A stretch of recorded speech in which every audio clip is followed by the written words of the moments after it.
Le combat d'une femme bafouée devant la justice. Analphabète, Khadija dit avoir été violée par le fonctionnaire d'un hôpital de la capitale. Lâchée par son propre mari, la jeune victime se pourvoit aujourd'hui en cassation.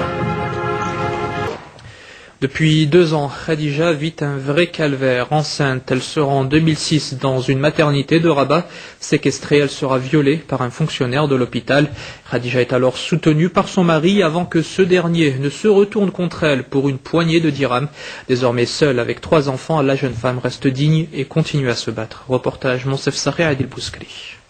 C'est grâce à l'Association démocratique des femmes du Maroc que Khadija a pu entamer des poursuites judiciaires contre son agresseur présumé. Les faits remontent au 13 septembre 2006. Khadija raconte que ce jour-là, elle a été violée par un fonctionnaire de l'hôpital d'enfants alors qu'elle était enceinte de 2 mois et demi. Il m'a enfermé dans une salle vide. Je n'ai pas cessé de hurler, mais personne ne m'a entendu. Après 2 heures, il est entré. Je l'ai supplié, je lui disais que j'avais des enfants. En vain. Après le choc, Khadija porte plainte, soutenue dans toutes ses démarches par son époux. Pour les besoins de l'enquête, elle a même décrit dans ses détails la salle où elle aurait été séquestrée.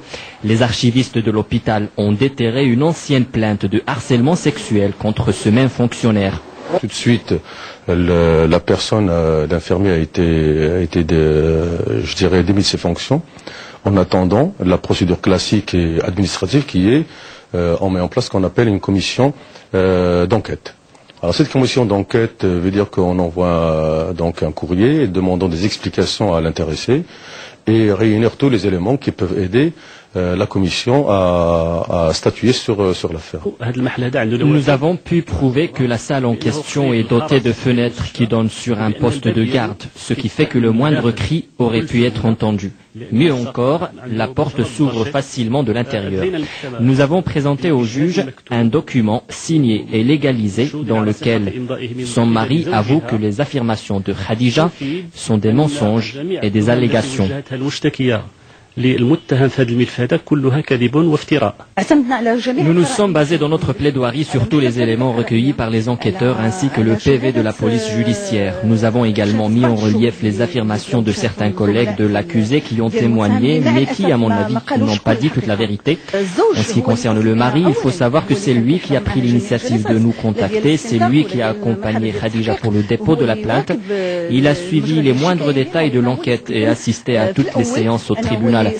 Il a brusquement changé d'avis car il a été soudoyé par la famille de l'accusé. Ses proches ont fait du chantage à Khadija elle-même.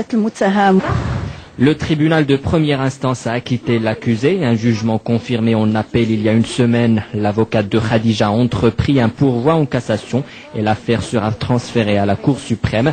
En attendant, Khadija se retrouve seule avec 3 enfants à nourrir après que son mari l'ait abandonnée.